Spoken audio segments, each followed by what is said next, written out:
दोस्तों, चलो मुझे फटाफट ये बताओ कि कौन सा मोबाइल सर्विस प्रोवाइडर सबसे ज्यादा पॉपुलर है। आई नो आप लोग कहोगे एयरटेल, वोडाफोन, जियो। अरे जियो तो सबसे ज्यादा पॉपुलर है यार, है ना। Now India will fly. Jio is here. The largest, the widest, the fastest network. Experience it. लेकिन आप में से कितने दर्शकों को मोबाइल एरा की शुरुआत में भारत में कदम रखने वाले मतलब शुरू वाले सर्विस प्रोवाइडर से याद है? जी हाँ, हमारे पिछले वीडियो में हमने 1990 और 2000 के दशक के लोकप्रिय मोबाइल फोन्स की एक झलक देखी थी, जिस वीडियो पर आपका प्यार देखकर मुझे काफी खुशी हुई और मैं इसके लिए आप सभी को धन्यवाद देता हूँ। यदि आपने वो वीडियो नहीं देखा है तो मैं उसकी लिंक डिस्क्रिप्शन में दे देता हूँ, आप जाओ देखो, पुरानी यादें एकदम ताजा हो जाएंगी। खैर टॉपुलर फैक्ट्स के आज के इस वीडियो में हम 90 के दशक के लोकप्रिय मोबाइल सर्विस प्रोवाइडर्स की बात करेंगे और मुझे यकीन है कि इससे उन दिनों को याद करते हुए आपके चेहरे पर पक्का है कि एक प्यारी सी मुस्कान आ ही जाएगी। तो चलिए वीडियो को शुरू करते हैं और हाँ, आप मुझे कमेंट्स में जरूर बताइएगा कि आप उस वक्त कौन से सर्विस प्रोवाइडर का सिम कार्ड यूज करते थे। Number 1, Modi Telstra. ये बात है साल 1993 की। मोदी टेलस्ट्रा भारत में सेलुलर सर्विसेज शुरू करने वाली पहली कंपनी बनी थी और उन्हें बेहतरीन गुणवत्ता के नेटवर्क का पहला टेलीकॉम इंजीनियरिंग कमीशन सर्टिफिकेट भी मिला था। सोचो कितनी अच्छी कंपनी थी ये। जुलाई 1995 में जब मोदी टेलस्ट्रा को लॉन्च किया गया था, तब सबसे पहला कॉल कोलकाता के मुख्यमंत्री ज्योति बासु ने यूनियन कम्युनिकेशन मिनिस्टर सुखराम जी को किया था। बाद में मोदी टेलस्ट्रा ने स्पाइस कम्युनिकेशन की शुरुआत की, जो उनका टेलीकॉम मलेशिया के साथ जॉइंट वेंचर था और ये कंपनी उस वक्त नॉर्दर्न और साउदर्न इंडिया में लीडिंग टेलीकॉम ऑपरेटर बन गई थी। साल 2000 में मोदी टेलस्ट्रा ने टेलीकॉम ऑपरेटर्स के लिए सेलिब्रम नाम की एक कंपनी की शुरुआत की और फिर आता है साल 2004, जिसमें उन्होंने स्पाइस हॉटस्पॉट की नींव रखी, जो भारत की पहली मोबाइल रिटेल चैन थी, जो इंडियन ब्रांडेड हैंडसेट के शुरुआती निर्माताओं में से एक थी। हालांकि जून 2008 में कंपनी के प्रमोटर भूपेंद्र कुमार मोदी ने $90 मिलियन में आइडिया के साथ टेलस्ट्रा की डील साइन की और फिर बोला कि बस यार बहुत हो गया, नहीं करना टेलीकॉम का बिजनेस। छोड़ दिया वो बिजनेस ही, जो आज भी भारत के इतिहास का चौथा सबसे बड़ा मर्जर माना जाता है। नेक्स्ट है नंबर 2, एस्कोटेल सेलुलर सर्विस।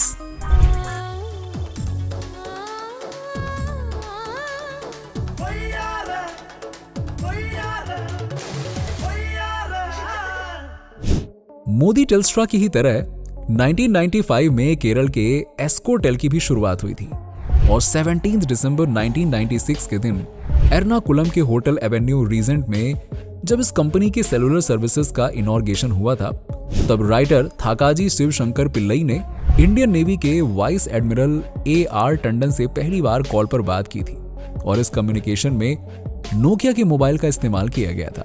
ये टेली कम्युनिकेशन कंपनी भारत की एस्कॉर्ट्स लिमिटेड और हांगकांग की फर्स्ट पैसिफिक कोऑपरेशन कंपनी के बीच जॉइंट वेंचर थी। अब 1995 टू 1996 में एक साधारण मोबाइल फोन भी लग्जरी का प्रतीक माना जाता था। मतलब जिसके पास मोबाइल फोन होता था तो माना जाता था कि भैया बड़ा आदमी है, मोबाइल लेके घूम रहा है, बहुत बिजी रहने वाला आदमी है। तो उस वक्त छोटी सी ईंट जैसे दिखने वाले मोबाइल की कीमत भी 40,000 से 5 लाख रुपए के बीच होती थी, जबकि आउटगोइंग कॉल की कॉस्ट 16 रुपए 80 पैसे और इनकमिंग कॉल की कॉस्ट 8 रुपए 40 पैसे प्रति मिनट हुआ करती थी। खैर, इस तरह 1996 में शुरू होकर एस्कोटेल सेलुलर सर्विसेज ने साउथ इंडिया में अपने नेटवर्क को काफी बढ़ाया और फिर 2001 में कंपनी को पंजाब, हिमाचल, राजस्थान और ईस्ट उत्तर प्रदेश में एक्सपेंड करने के लिए नया बिजनेस प्लान बनाया गया। मगर एस्कॉर्ट्स ग्रुप के फाउंडर राजन नंदा का मानना था कि वो इन्वेस्टर्स की मदद से नहीं बल्कि पूरे बिजनेस को खुद चलाना चाहेंगे, लेकिन फंड्स की कमी की वजह से उनकी पार्टनर कंपनी फर्स्ट पैसिफिक ने बिजनेस से एग्जिट ले लिया। अब एस्कॉर्ट्स ग्रुप अकेला पड़ चुका था और उन्होंने ग्रोथ के लिए ग्लोबल इन्वेस्टर से पैसे उठाने की कोशिश की, लेकिन कंपनी को सही वैल्यूएशन नहीं मिल पा रही थी। धीरे धीरे कंपनी में भी फाइनेंशियल क्राइसिस आने लगे और कस्टमर्स को सही सर्विस दे पाना भी मुश्किल हो रहा था। तभी 2004 में एस्कॉर्ट्स लिमिटेड ने एस्कोटेल को 350 करोड़ रुपयों में आइडिया सेलुलर को बेच दिया और इस तरह से एस्कोटेल के 8,25,000 कस्टमर्स को आइडिया ने एक्वायर कर लिया। मतलब आइडिया ने दोनों कंपनी खरीदी है, पिछली वाली भी और ये वाली भी। देखते हैं आगे क्या होता है। Number 3, Hutch SR. 1995 में इंडियन कंपनी एसआर ने स्विस पीटीटी कंपनी के साथ जॉइंट वेंचर करके एसआर सेलफोन्स के नाम से भारत की पहली प्राइवेट जीएसएम यानी कि global system for mobile communication company की शुरुआत की थी। 1999 में जब स्विस पीटीटी ने इस कंपनी से एग्जिट लिया था, तब हचिसन कंपनी के साथ हाथ मिलाकर एसआर ने हचिसन एसआर लिमिटेड कंपनी बनाई थी।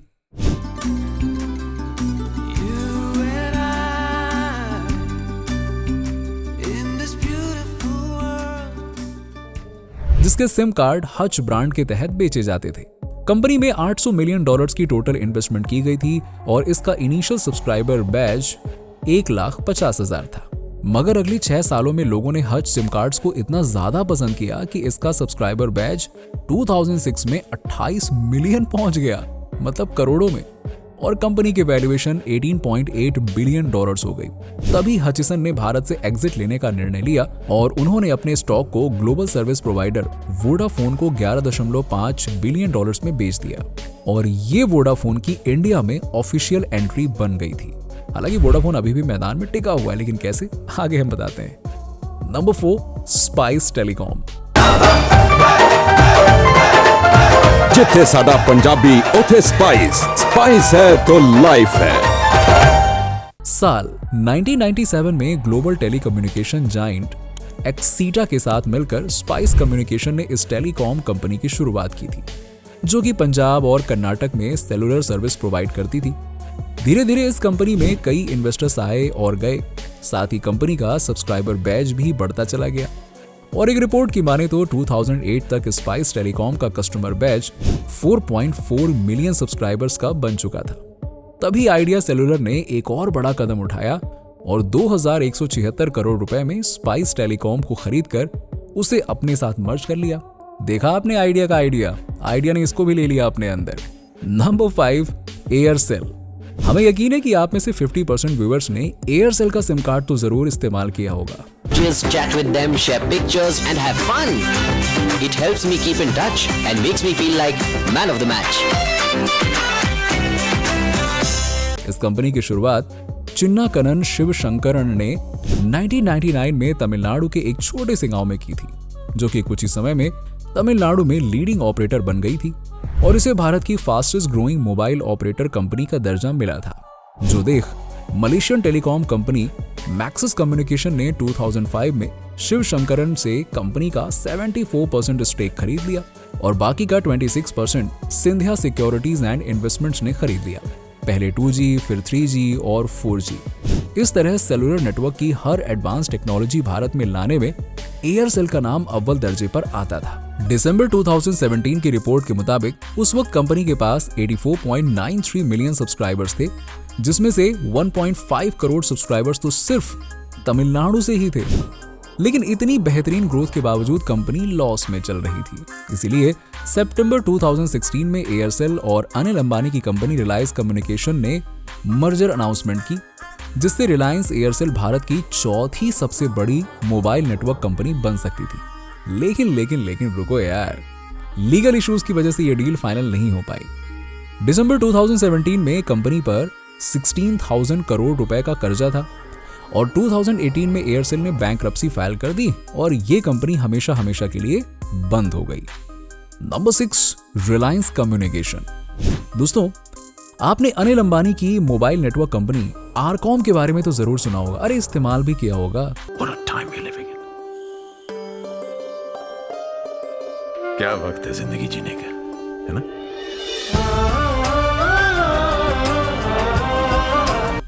इस कंपनी को जुलाई 2004 में शुरू किया गया था और 2010 में कंपनी ने भारत में 3G नेटवर्क को भी लॉन्च कर दिया था और 2013 में लेनोवो के साथ मिलकर एंड्रॉइड मोबाइल भी इंट्रोड्यूस किया था।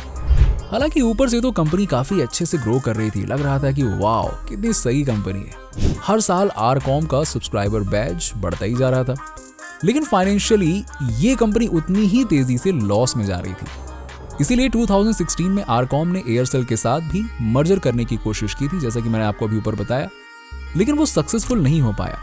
जिसके बाद फरवरी 2019 में अनिल अंबानी ने इस कंपनी की बैंकरप्सी फाइल कर दी और मोबाइल नेटवर्क इंडस्ट्री को अलविदा कह दिया। उस वक्त आरकॉम के पास में 18,000 करोड़ के एसेट्स थे, जबकि 50,000 करोड़ का कर्जा था। फिर धीरे धीरे करके इन एसेट्स को बेचा गया और कुछ प्रतिशत कर्जा उतारा गया। इंटरेस्टिंगली फैक्ट ये है कि अभी भी आरकॉम के पास में बिल्कुल भी सब्सक्राइबर बैज नहीं है, मगर फिर भी ये कंपनी स्टॉक मार्केट में लिस्टेड है। हालांकि 700 रुपए की हाई पर गया स्टॉक आज सिर्फ 2 रुपए का हो चुका है और कोई इसे खरीदना ही नहीं चाहता है, जबकि अनिल अंबानी के पास आज भी आरकॉम के 18 लाख शेयर्स हैं। पता नहीं वो किसको बेचेंगे और कौन खरीदेगा। नंबर 7, यूनिनॉर उर्फ टेलीनॉर। इसलिए यूनिनॉर, दाम कम बातें ज्यादा। साल 2007 में यूनिटेक वायरलेस लिमिटेड नाम से इंडियन टेलीकॉम कंपनी की शुरुआत हुई थी, जिन्होंने अपने ब्रांड को यूनिनॉर के नाम से लॉन्च किया था और अगले साल कंपनी को 22 शहरों में टेलीकॉम सर्विसेज प्रोवाइड करने का लाइसेंस मिल गया। जो देख नॉर्वे के टेलीनॉर ग्रुप ने भी यूनिटेक वायरलेस लिमिटेड के साथ हाथ मिलाया और कंपनी में 60 बिलियन रुपीस इन्वेस्ट कर दिए। अब कंपनी के सिम कार्ड यूनिनॉर और टेलीनॉर के नाम से बिकने लगे थे। सब कुछ सही चल रहा था, बढ़िया चल रहा था। लेकिन फरवरी 2012 में सुप्रीम कोर्ट ने यूनिनॉर समेत 22 कंपनीज के 122 लाइसेंसेस रद्द कर दिए। हो गया भैया यहां से काम खराब। जिसके बाद यूनिनॉर ने सिर्फ कर्नाटका, केरल और ओडिशा के साथ ही तमिलनाडु में काम करने का प्लान बनाया। और जब फरवरी 2013 में उन्होंने मुंबई में अपनी सर्विसेज को शट डाउन किया था, तब भी कंपनी के 1.8 मिलियन सब्सक्राइबर्स थे, जिनका मोबाइल नेटवर्क रातों रात बूम यानी गायब हो गया। अब लो भैया, अब क्या किया जाए, नई कंपनी के पास जाया जाए और क्या। हालांकि इसकी अनाउंसमेंट 1 साल पहले ही हो गई थी, तब तक सबने अपना जुगाड़ कर लिया था। लेकिन अब कंपनी की ग्रोथ कम हो चुकी थी, इसीलिए अप्रैल 2018 में टेलीनॉर ग्रुप ने अपनी कंपनी भारती एयरटेल को बेच दी थी। उस वक्त कंपनी के पास 36 मिलियन सब्सक्राइबर्स थे, जो एयरटेल के सब्सक्राइबर्स बन गए।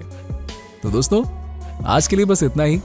इस वीडियो के अगले पार्ट में हम Tata Docomo, Virgin Mobile, Videocon, Bharti Airtel, Idea, Vodafone और रिलायंस जियो जैसी मोबाइल सर्विस प्रोवाइडर्स की जर्नी की बात करेंगे। तो उस पार्ट को देखने के लिए टॉपुलर फैक्ट्स को सब्सक्राइब करके बेल आइकन को जरूर दबा दीजिएगा। और हाँ, आपका पहला सिम कार्ड कौन सी कंपनी का था, याद है ना? तो बताओ फटाफट कमेंट करके। और वीडियो अच्छा लगा हो तो इसे लाइक करें, शेयर करें और हमें सपोर्ट कीजिएगा। Thank you very much.